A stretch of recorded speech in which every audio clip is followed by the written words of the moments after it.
Hey everybody, welcome back to Revanchist Wealth. And in this video, we'll go over how we value blockchains, our investment model or thesis, and what I think really underpins what drives the price of these popular crypto assets like Bitcoin, Ethereum, um, and I see a lot of other content out there that's frankly bullshit. It's, you know, focused on stuff like, what's the most advanced chain, what supports what kind of future use case this new network is going to enable.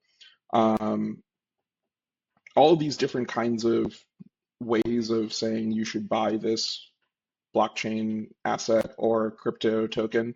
And I think that there's a lack of like a real understanding or like content around letting people know what I think a subset of crypto OGs know or like have formed as a model in their own head. And a lot of it does come from like I've been a Bitcoin miner for a decade, an ETH node operator, and I have a certain model. I've allocated capital. I've invested in these early and I've used this sort of model mentally to allocate my own investment. And my videos of, a couple of videos, diary videos I have of my portfolio, that 500K portfolio is just me demonstrating putting my money where my mouth is, and showing you how I'm going to play what I think is a big change in the world, because these crypto or because blockchains really were invented and are now getting to that point where they're like more ubiquitous, and make for a good investment thesis. So what I'll do is, first we'll go through a model of how I value blockchains. What's the purpose of blockchains? What are blockchains? There's software that we interact with, but above that, what goals do these software packages have, or do these sets of code have? And what ends up happening to achieve those goals, or what mechanisms are used to achieve those goals? Um, when those mechanisms work, what emergent properties appear out of out of those mechanisms working, and then finally, because of those emergent properties, what can you apply those properties to, and perform as a use case using this software, or these networks. And then I'll go through, because this is an investment thesis, the corresponding metrics for what constitutes good in this kind of view of what blockchains are for, how they achieve what they're for, and what ends up happening when they, successfully achieve what they're for, or when stuff naturally plays out. Okay, so let's dive into it. Okay, so the first thing we'll focus on is the goals of chains. When we say a blockchain network is for something, what is it actually generally across all blockchains? What are they commonly for? And I think there's two things that make blockchains kind of worthwhile. One is that they are software that seeks to self-perpetuate. So it wants to perpetuate itself as a set of code and rules, and it wants to perpetuate. What is it perpetuating? It's perpetuating a many entry ledger with the rules embedded in it as code. So what I mean by this is, a many entry ledger, you first think of, if you're in, if you know a little bit about accounting, and a little bit of history, you know that, in Italy, hundreds of years ago, the Medici Bank really kind of pioneered double entry ledgers. And all you really need to know is double entry ledgers is like basically a record, right, of transactions or a debt or something like that, between the bank and its customers, about, like I said, how much they owe or like how much money they have. And it's double entry so that it avoids perverse incentives in like the bank lying about how much money you have, or saying you have more debt than you did, or oh, we didn't get that last payment, right? So Double entry bookkeeping kind of is for redundancy in a sense of tracking everything, and not letting one party lie to the other. So, you had like two sticks or something, and like they would make a mark on both sticks to like signify, okay, you know, when you go away with your stick, if I make any changes to my stick or my ledger and you come back, you can call bullshit on that. You can say, no, I don't see that same thing on my ledger. And so double entry ledger kind of enabled the Medici Bank and really like modern like corporations and companies to exist because you can account for all their activities, right, with their books. So double entry ledgers, they're basically for like a single person, but or a single entity, but many entry ledgers, you can think of them as like a global thing. And, instead of just two, redundant entries, there's many redundant entries globally. So what does that ledger track? Who cares? Something, right? Some asset, usually a native asset like Bitcoin or Ethereum. Who owns what Bitcoin? Who owns what Ethereum? Or who owns what token like USDC? So these ledgers, you can just think of them as like some canonical state, really. And this is getting into the mechanism, so I'll pull back from that. But the two goals here is I have some ledger and software that kind of embeds that ledger and codes that ledger and the rules around changing it. So state machine, if you will, and perpetuating that across, like I said, many entries or many instances of that ledger. So that's the goals of any blockchain, you can say. Um, and the important parts of that, let's get into the mechanisms, is something to track, right? Some use case, some kind of information to track in this many entry ledger. Usually it's to make a game, and this game is to incentivize humans, us monkeys, to interact with the software and help it perpetuate itself. And that game is usually like something like an economic game, right? And in order to make this game work, there's usually some canonical state. So this many entry ledger, it has some state. And it, like I said, it has rules for how to kind of mutate that ledger or change that ledger or add to that ledger. And that's what I mean by canonical state. And then finally, this is software. So necessarily, this software is making a copy of this many entry ledger. And there's a network of nodes that maintain this ledger that play this game to secure the network so that they can get more of this native asset, which is the value, right? And as a side benefit to the network, this canonical state is maintained and the software itself is perpetuated. So to review, the two goals of chains is to self-perpetuate something in software, and that something is usually a many-entry ledger with rules as code. And in order to self-perpetuate, there's a game created to secure and perpetuate the network. That game usually involves a native asset like Bitcoin or Ethereum, a canonical state of who owns that asset and where it's allocated, how much of that asset there is, etc. And this is perpetuated and with integrity by a distributed network of nodes, right? So once this kind of game gets going, and we'll get to like the metrics of like how we measure how well this game is going, how big this game is, how important it is, and how big the network is. Certain properties, once you get past a minimum threshold, right, of maybe nodes or how much the native asset is worth, or how many people are in the game, or how important the canonical state is.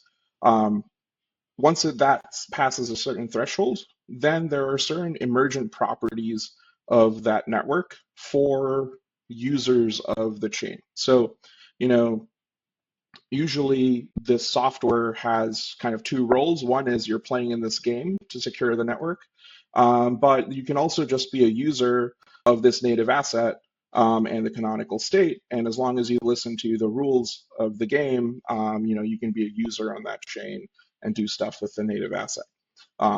And so when you do stuff with that native asset, or when you use this network, if there is a large number of nodes, and it's well distributed, the native asset is worth a bunch of money, and there's a lot of global liquidity for it, then you have certain emergent properties that come out of this. So what do I mean by this? When something has these things working together well, they're credibly neutral. So there's no bias in serving one person or the other. This doesn't mean like value bias. There is value bias in terms of like who's paying the higher fee, but there's no like political censorship of your transaction or something like that. The network, doesn't care as long as your actions in the ledger or using the chain are according to the rules as everyone in the game understands them. It will happen, right? You can use the network. And similar to this is being trustless. So trustless means I don't have a direct intermediary. So when enough, human monkeys play this game with their computers, right, or entities, groups of human monkeys playing this game, and there's enough of them, um, you can kind of assume, like a user can assume that when they use the network, they're not really um, beholden to some middleman entity that's like an intermediary, right, with power.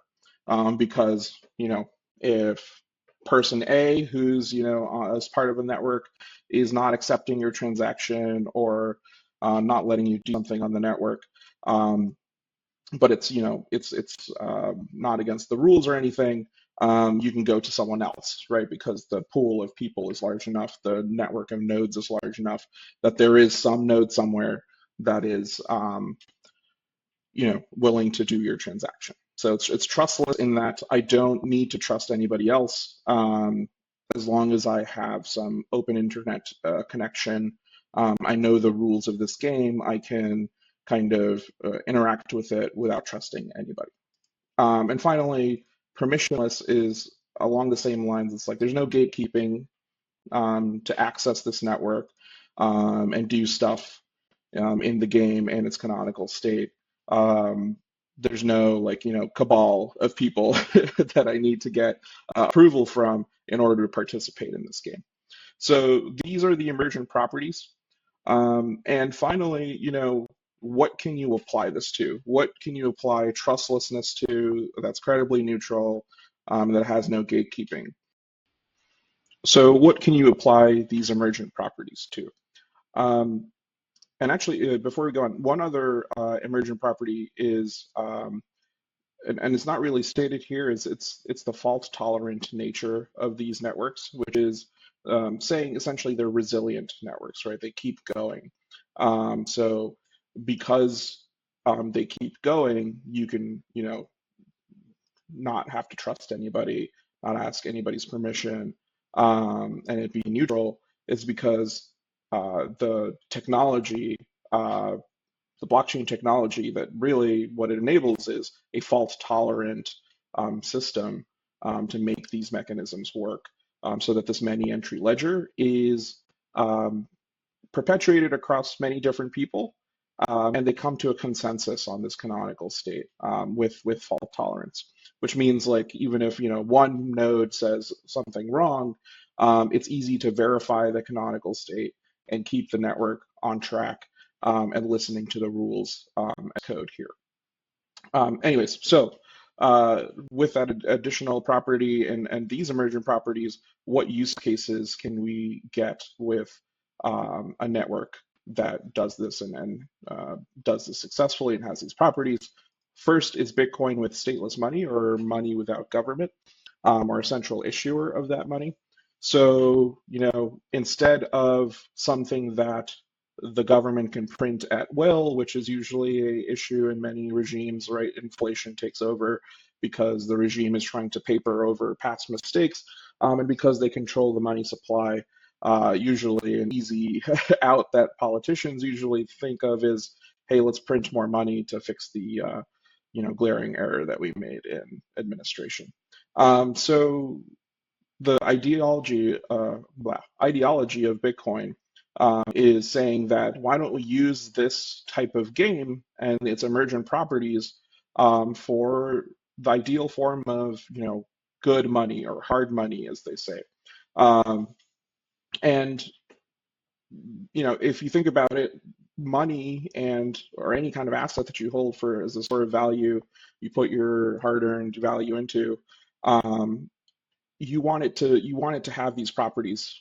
These properties are a benefit in terms of if you don't have to worry about any kind of political or other type of bias or discrimination against you using your money, right? So it'd be incredibly neutral. If you don't have to trust anybody with your money in order to custody it or have it or hold it, and if you don't need to ask anybody's permission to in order to be able to hold it, that's the ideal type of asset to kind of store value in.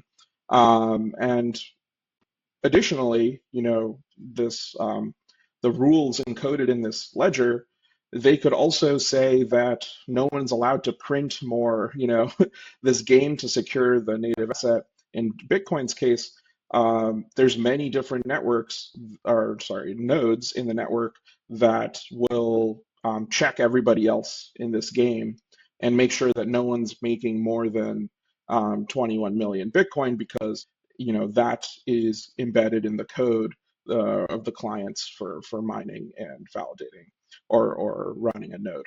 So the Bitcoin protocol embeds supply into it, and when you have this large distributed network with this kind of game that self-interested parties are playing, and it's being self-perpetuated, you can essentially kind of trust that no one, there will be no more than 21 million Bitcoin, or like the supply is fixed.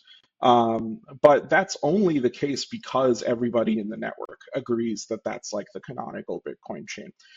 It can change in the future, right? If all of the monkeys who believe in this asset are playing the game or perpetuating the code, they can choose in later on down the line to change the code.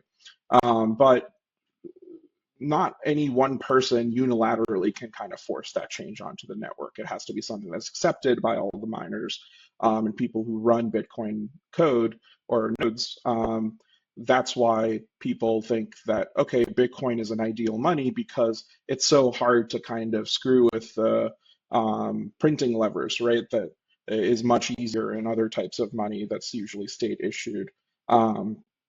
Though there are some that are, trusted in that the government is so stable, or like it's been such a reserve currency with the dollars, that people trust that that won't inflate. So that same kind of trust, it's less necessary for Bitcoin, and that's why it wants its use case of stateless money, or the ideal digital money, digital gold. That's one and the first use case. Um, the other use cases kind of come from building on top of Bitcoin or Ethereum, which is an evolution in this game setup. This Byzantine fault tolerance, or is just jargon for this blockchain and many entry ledger being perpetuated by that blockchain.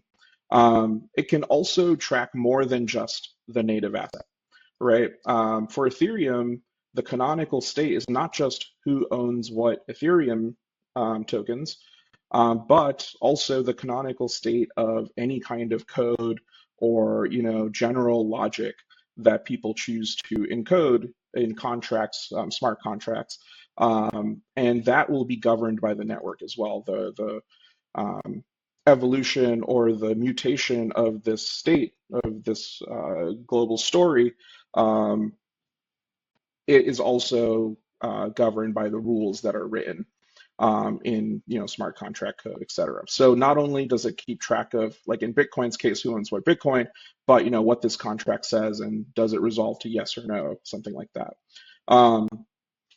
Or can you send this money there, something like that. And that's a much more general thing. And so there's all these other use cases that come out of that, right? So permissionless compute, in that I can code anything that's run by Ethereum in Solidity, right, which is Ethereum's programming language, and that I can trust that the network will execute that according to the open source rules of how Ethereum works. You can use that same that use case in turn makes unstoppable smart contracts. So these are like trustless smart contracts that run by themselves on the chain without anybody needing to kind of intervene. And that is good for certain use cases like a vault of some kind or like automated market makers. So, typically making a market involves many people. And instead of having to have a book or a like an exchange, you can have an automated market maker that essentially provides liquidity for different assets to be swapped on the chain. So now you can do trading on chain, right, with different assets because you can code smart contracts that um, implement a automated market maker. With automated market makers and token contracts to like instantiate or mint any kind of token on a ledger that's trustless and decentralized, you get decentralized open finance. So, I can Aave is actually a great example that we use in our portfolio strategies where we can permissionlessly, without anyone's permissions, neutrally leverage our ETH and borrow dollars, USDC, or DAI, or any other stable coins against our native asset. And there will be a protocol that kind of manages the debt ratios and liquidates folks that took too much out, and kind of keeps the system going without causing bad debt, so that people who own dollars and other things and other assets can lend them out for a return on Aave in this collateralized way. And this is a really important piece because it gave rise to stablecoins, right? So stablecoins is essentially tokenized versions. So, versions of assets in the real world, like dollars, that live in the many entry ledgers and the canonical state of these chains, right? And thus are like integrated into or can interact with the capital on these chains. And so that the users of this chain can do stuff like borrow and use dollars, right? Or any other kind of fiat currency. So you can think of, what comes after that, right? So let's say there's a whole bunch of dollars and yuan and euros. There's already Euro C, there's USDC, and a bunch of other stable coins. Well, you can get like neutral forex markets, right? Forex is usually a scammy industry where these CD exchanges will, kind of scam people. And then there's also like giant forex exchanges, but usually you need like some kind of, minimum capital and all these kinds of different hoops to jump through to get into a forex market that's like fair. And it's not going to scam you or like, skim off the top.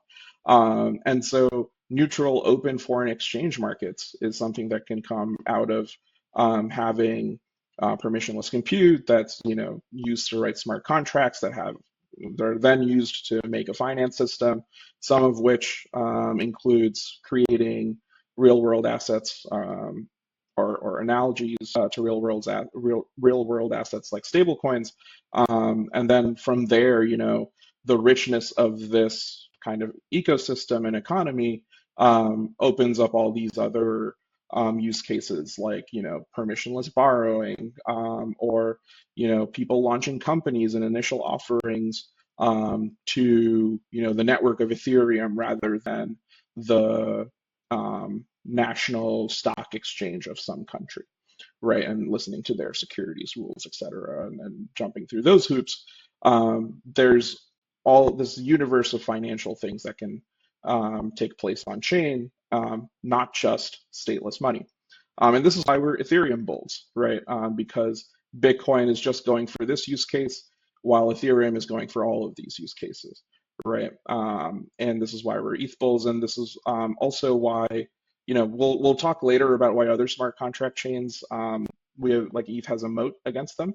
But again, this is just a quick overview of, the use cases that come out of or can be used um, or performed because of these emergent properties to users that these chains kind of exhibit. Now that we walked through the mechanisms, the goals, the emergent properties, and their use cases, let's talk about, how we evaluate these aspects for a given chain, and for our investment thesis, whether we should put money into this. And we'll start at the top. At the very top is just stuff about the chain that are just non-starters if they're not there, and make everything else pointless. But open source, being open source, having a large dev mind share, a lot of different contributors from around the world, and having a large mission, right? And a meaningful mission that many people kind of value much higher than, um, let's say, like typical employees of something would. So, and we'll get into this later with like sanction shit tests. It's like basically, are you willing to break the law to keep the Bitcoin chain going? And if you think the mission of Bitcoin is this like global, good for humanity, maybe you are willing to break the law to get the to perpetuate the Bitcoin chain mine in China, even though China banned it. So anyways, so this not only demonstrates like the how much skin in the game, or like how much people believe in it and whether it's a good mission, but also like the addressable market for the use cases that come out of what we talked about, our use cases or potential use cases for these properties of a network. And I think aside from this, the other most important, like I said, is open source.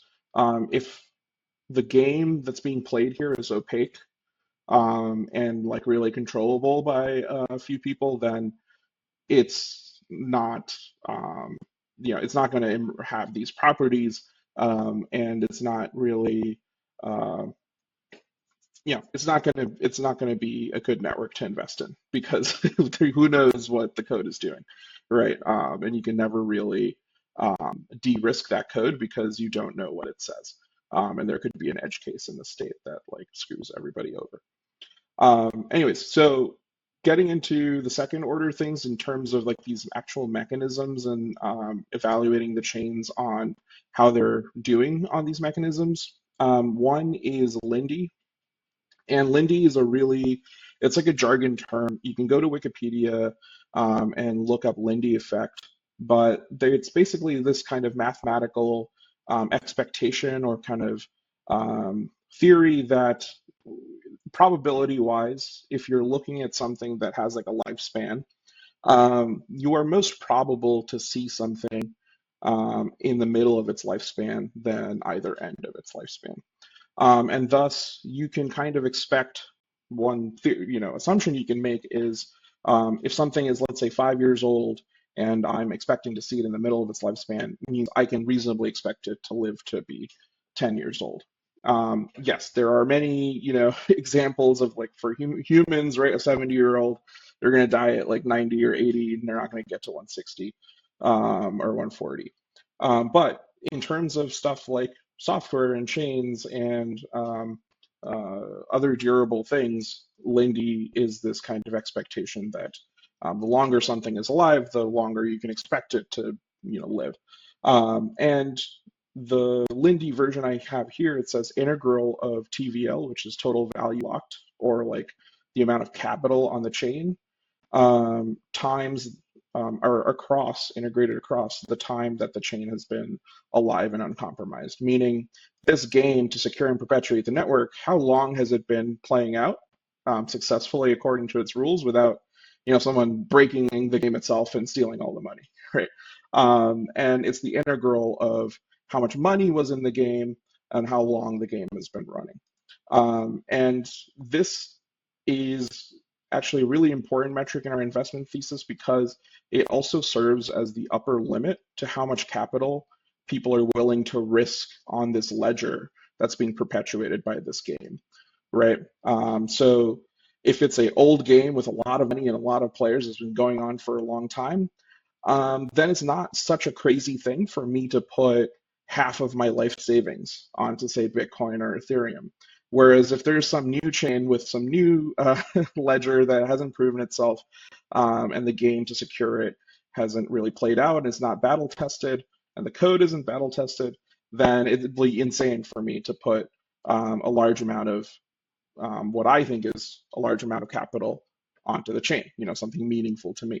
So if Lindy is low, that is generally what most people will say, like, most crypto OGs will say, if you don't have Lindy or if you don't have this kind of property, um, the impact that you can do with your game and whatever technology you have, right? It's super great, whatever, super fast, has a lot of TPS.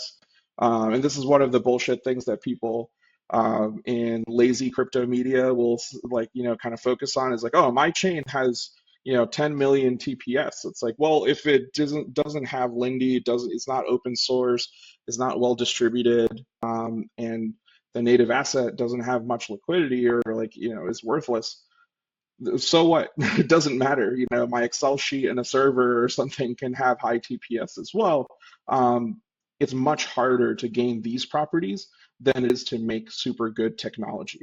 And this is also the moat that I've been talking about. Like, for example, why do I invest in Ethereum rather than um, a new upstart blockchain or like something like Cardano or something or ICP or any of these other smart contract chains that are like, oh, we're Ethereum but faster and better.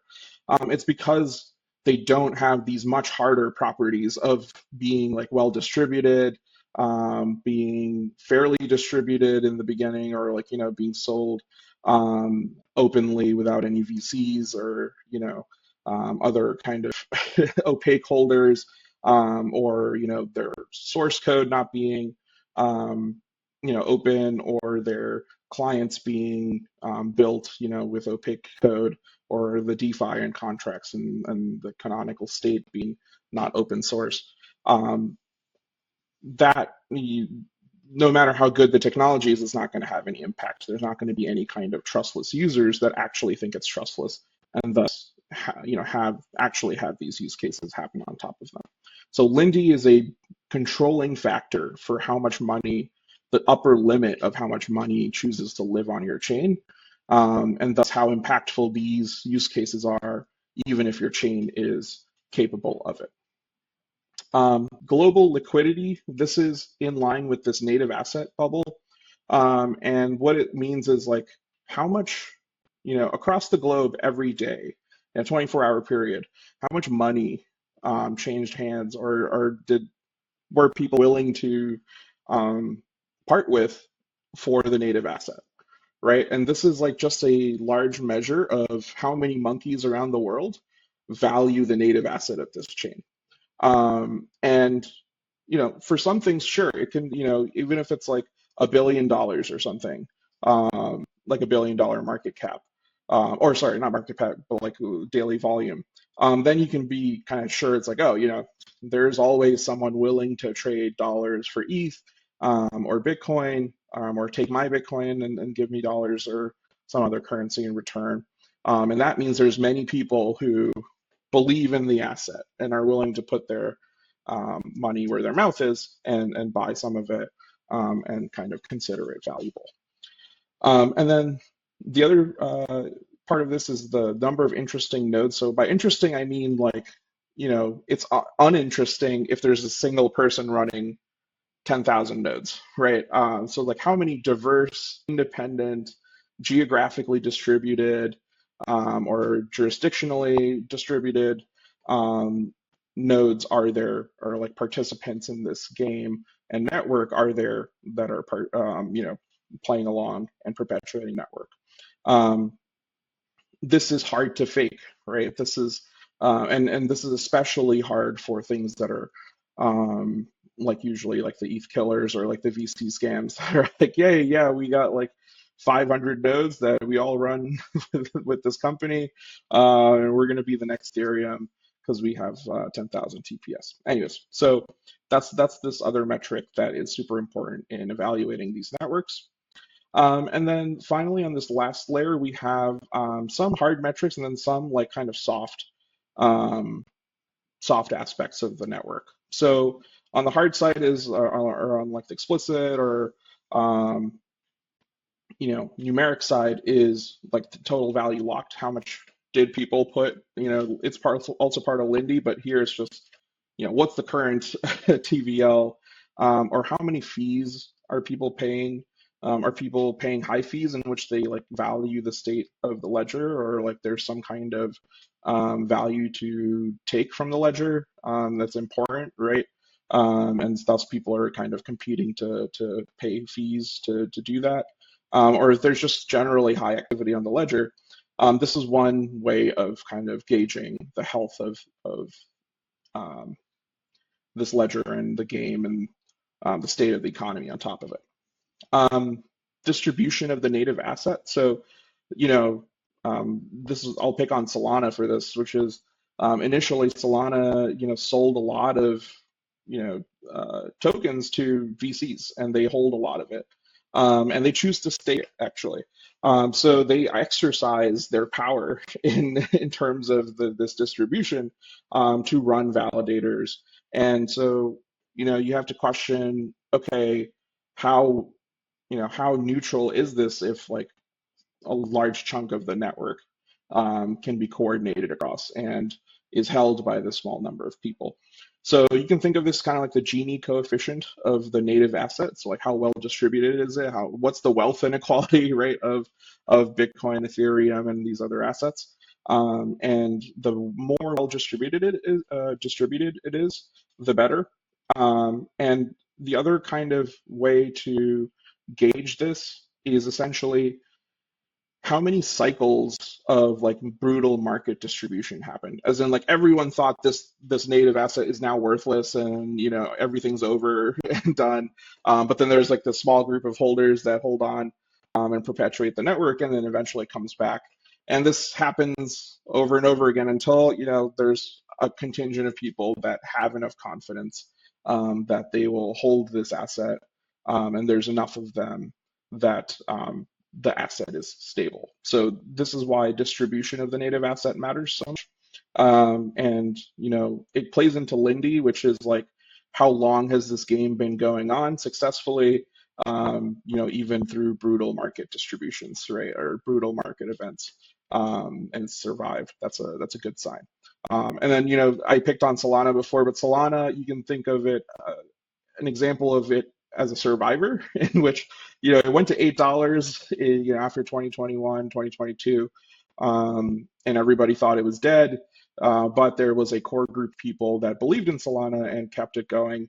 And so say what you want about the distribution of its native asset, like I said before, but it did survive. It did survive everybody thinking it was dead, and thus the token was distributed in that time to people who were less scared and were buying at $8. So that's one other thing. And then the last thing is sanctions should test. So this is like what I set up here in the mission, like, are you willing to break the law? Are the validators of this network willing to break the law, willing to be threatened, willing to be threatened with legal consequences if they play this game according to the rules as coded? And an example of this is like FinCEN sanctions on Ethereum Tornado Cash transactions. So,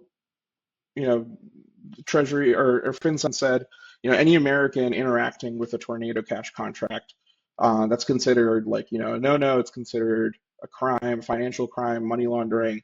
And, it even charged Roman Storm, who's the developer of Tornado Cash, with operating like a illegal money transmitting business and a money laundering operation, even though he never has control of the funds and stuff. Anyways, so having devs and node operators that are willing to, that are cypherpunk and like willing to get in trouble with the law to keep the network going, that's a sign of a strong network, a network where many monkeys like religiously believe in the game and the native asset, and which makes the network itself more resilient, right? So then people are willing to put even more money onto the network because they know there's true believers in the midst. Um, yeah, so these are all the metrics that I usually use. I'll create more videos in the future to go through some of the interesting connections here that I think are useful to understand when doing our thesis. But I'll end with, more ETH bullishness on why I think, ETH on all of these metrics is great. Some people, Blockworks, mid-curve Blockworks researchers will tell me that this REV is like the most important thing, even though this can be gamed. Lindy doesn't matter, global liquidity doesn't matter, distribution of nodes doesn't matter, sanction shit test doesn't matter, and thus I should just buy Solana and Bitcoin and nothing else. But I disagree. So I think that like networks like Ethereum, they have enough Lindy where there's like hundreds of billions of dollars of assets on chain. Once you have a size like that, you can get to like nation state use cases in finance, borrowing, forex exchange markets, and stuff that we haven't even seen yet, right? I think the global economy can use Ethereum as a neutral zone, like a DMZ.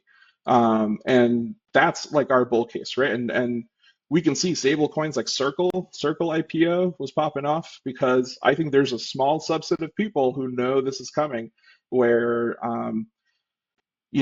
aside from the bank, opaque double entry bank closures, it's much more efficient for global finance to run off of a public, open, many entry ledger with a lot of tokenized assets on top.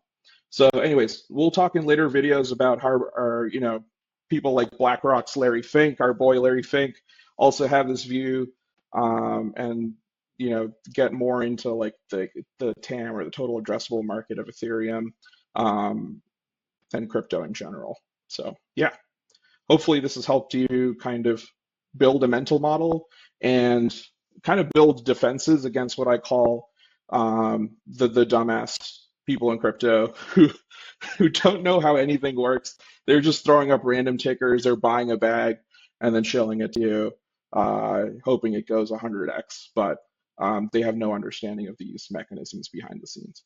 So anyways, keep tuning in, and then we'll keep tracking our portfolio and yeah, seeing ETH Moon and go to 10K, 25K, what have you. So welcome along for the ride.